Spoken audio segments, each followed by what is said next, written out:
12వ అధ్యాయం మొదట్లో చూస్తే ప్రార్థన చేయని సంఘం, ప్రార్థన లేని సంఘం చచ్చిపోతుంది.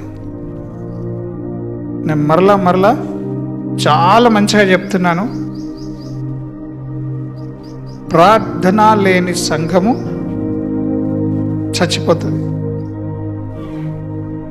ప్రార్థన లేని సంఘము చచ్చిపోతుంది.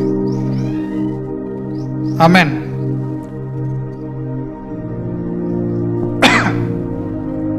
అందరం చెప్దాం నోటితోని, ప్రార్థన లేని సంఘం చచ్చిపోతుందని చెప్పండి. ప్రార్థన లేని సంఘం చచ్చిపోతుందని చెప్పండి. ఇప్పుడు సంఘంలో ప్రార్థన జరగలదా? జరుగుతుందా? మరి ఎక్కడ జరుగుతుంది? జరుగుతుంది అన్నోళ్ళు ఎప్పుడొచ్చి ప్రార్థన చేశారు? ఇక్కడ ఒట్టిగానే జరుగుతుంది అంటారు అబద్ధికులు. నువ్వు ఇంట్లోనే ఉండి ఇక్కడ ప్రార్థన జరుగుతుందంటే ఎట్లా? సంఘమంతా ఎవరింట్లలో వాళ్ళుండి ఆమేన్ హల్లెలూయా, సంఘమంతా ఇంట్లోనే ఉండి సంఘంలో ప్రార్థన జరుగుతుందంటే ఎట్లా జరుగుతుంది? ఆమేన్ హల్లెలూయా.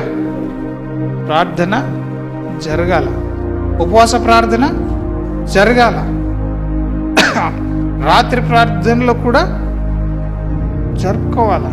ఆమేన్ హల్లెలూయా. ఇక్కడ మనం చూస్తే ఏం జరిగిందట?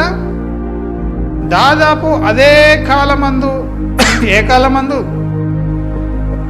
సంఘం విస్తరిస్తుంది, గొప్ప కార్యములు జరుగుతున్నాయి, అనేక ప్రజలు మారు మనస్సు పొంది దేవుని వైపు తిరుగుతున్నారు, సంఘము ప్రబలుతా ఉంది, వాక్యము ప్రబలుతా ఉంది. మరి కొన్ని రాజకీయ పరిణామాలు, మార్పులు చేర్పులు జరుగుతున్న పరిక్రమంలో కొందరిని పట్టేసుకున్నారు సంఘములో. రాజు ఏం చేసిండు? కొందరిని పట్టేసుకున్నాడు. అందులో యోహాను సహోదరుడైన యాకోబును ఖడ్గముతో చంపించిండు. కావాలని దేవుని యొక్క బిడ్డను ఏం చేశాడు? రాజు చంపించాడు. ఆమేన్. ఎందుకంటే క్రైస్తవులను చంపితే నన్ను మెచ్చుకుంటారనుకున్నాడు. యూదులందరూ నన్ను మెచ్చుకుంటారు, యేసు ప్రభుని వెంబడించే వాళ్ళందరినీ నేను చంపితే. మరి అదే క్రమంలో ఇంకేం చేసిండు? ఇది యూదులకు ఇష్టమైన కార్యం అని చూడండి, ఇక్కడనే రాసింది ఉంది బైబిల్లో. అది ఎవరికి ఇష్టమైన కార్యమట? క్రైస్తవులను చంపడము. యూదులు ఎవరు మరి? క్రైస్తవులను చంపడము క్రైస్తవులకే ఇష్టం ఉంది.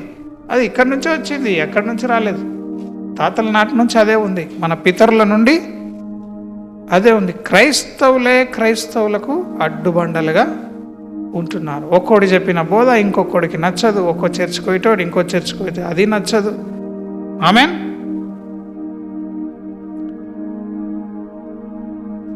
ఎందుకంటే ఎవరి పిలుపు వాళ్ళది. మరి ఆ పిలుపును బట్టి వాక్యానుసారంగా సంఘాన్ని కడతారా అంటే అట్లా కూడా కట్టరు. ఆమేన్ హల్లెలూయా. కాపర్ అనేవాడు సంఘం కొరకు ప్రార్థన ఎక్కువగా చేస్తూ ఉండాల. నీ దగ్గర మంచి మేత ఉంటే గొర్రెలు వేరే దగ్గరికి ఎందుకు వెళ్తాయి? నీ దగ్గర మంచి ఆదరణ దొరుకుతూ ఉంటే ఇంకొక వైపు ఎందుకు చూస్తాయా గొర్రెలు? చూడవు. నువ్వు యథార్థంగా మంచి హృదయంతో సంఘాన్ని నీవు ప్రభు కొరకు సిద్ధపరుస్తూ ఉంటే, ఒక మానవత్వ విలువలు తెలిసి మనుషుల కష్టాన్ని మనము దోచుకోకుండా ఉండాలని చెప్పేసి ఇంగిత జ్ఞానంతో నువ్వు సంఘాన్ని కాస్తే గొర్రెలు సంఘాన్ని ఇడిచిపెట్టిపోతాయా? పోవు. దేవుని భయంతో వాక్య క్రమంలో నీ జీవితం ఉంటే సంఘస్థులు ఇడిచిపెడతారా? ఇడిచిపెట్టరు. హల్లెలూయా.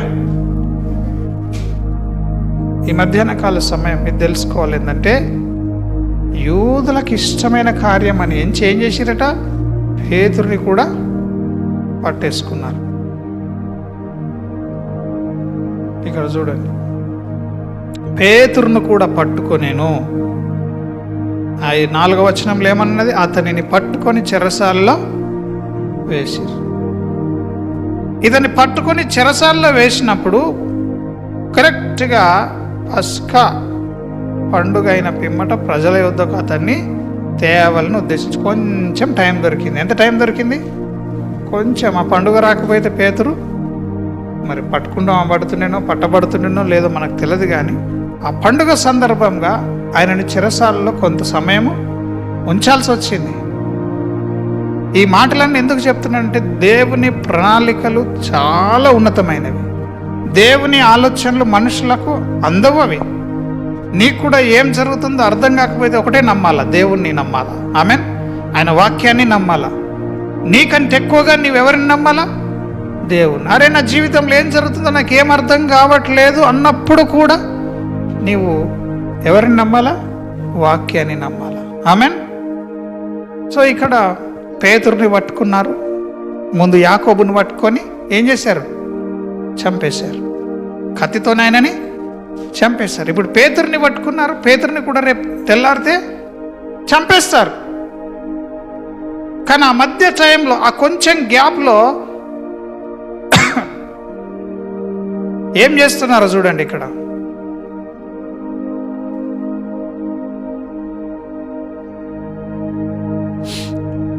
ఐదవ వచనం, పేతురు చెరసాలలో ఉంచబడెను, సంఘమైతే అతని కొరకు అత్యాసక్తితో దేవుణ్ణి ప్రార్థిస్తుండేను.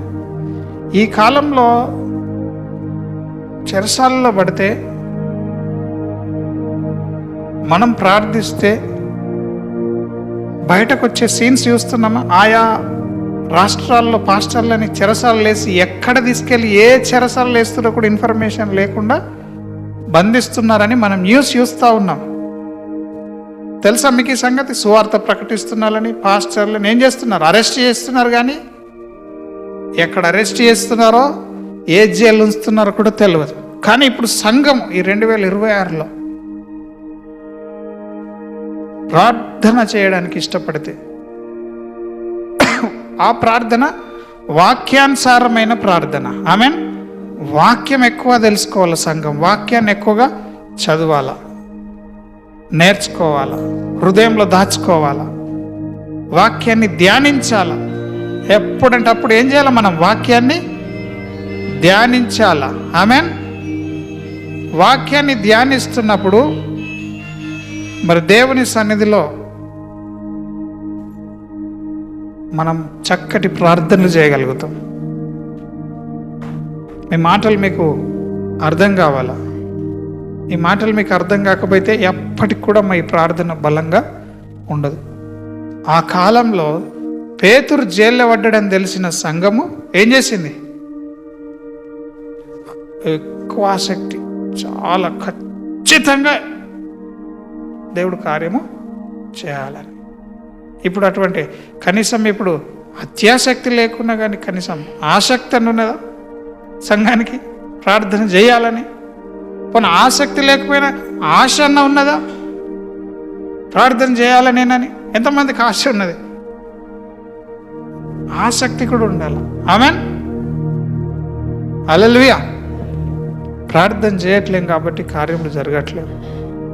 మరి నేను కూడా చాలా భయంతోనే ఈ సండే మరి ప్రభు సన్నిధిలో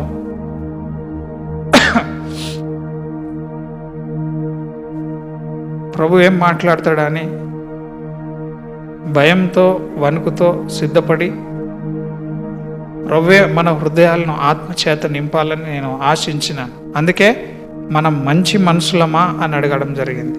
హల్లెలూయా. నువ్వు మంచోడి కాకపోతే ఈ దినము నీకు దుష్టుడు అనే ముద్ర వచ్చేస్తుంది. లేకపోతే నీతిమంతుల లిస్టులో నువ్వు లేవనే ముద్ర నీది నువ్వే తెలిసిపోతుంది. ఆమెన్. నువ్వు మంచోడివి ఎట్లయితావు? నీతిమంతుడు ఎట్లయితావు? నీతిమంతుడు ఎట్లయితాం? మనం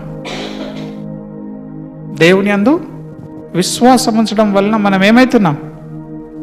నీతిమంతులం అవుతున్నాం. యేసుక్రీస్తు యందు విశ్వాసం ఉంచడం వలన మనము నీతిమంతులం అవుతున్నాం. మరి యేసుక్రీస్తు అంటే ఏమైనది? వాక్యమే. వాక్యంలో విశ్వాసం ఉంచడం వలన మనము నీతిమంతులం అవుతున్నాం. ఆమేన్. హల్లెలూయా.